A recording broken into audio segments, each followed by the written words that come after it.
Entrepreneurship is step two. I think step one is work ethic. Mm.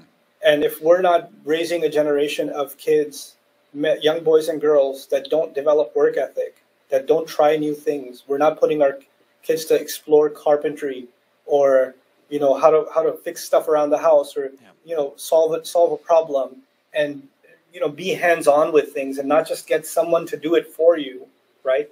Then we're not creating a certain kind of psychology in our children, and especially young kids. And I absolutely believe that, and I want this for my own kids, like when they're in college, they should have a job. Mm-hmm. There's no way they should just be going to school. They should be going to school and work. Yeah. They should be working. The moment they're able to work, they should be working, doing something.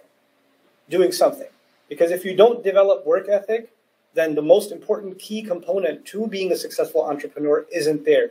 And that is the grit to be able to last doing hard, intense work.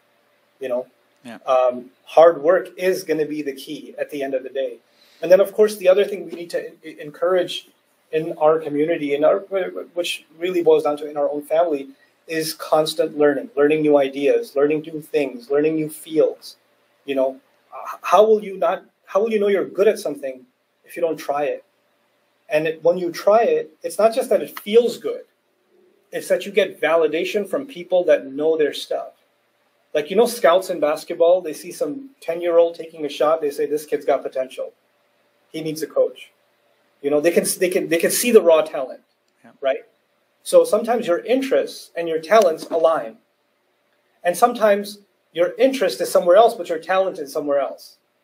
But early on in our kids' lives and young people, they should try different kinds of interests.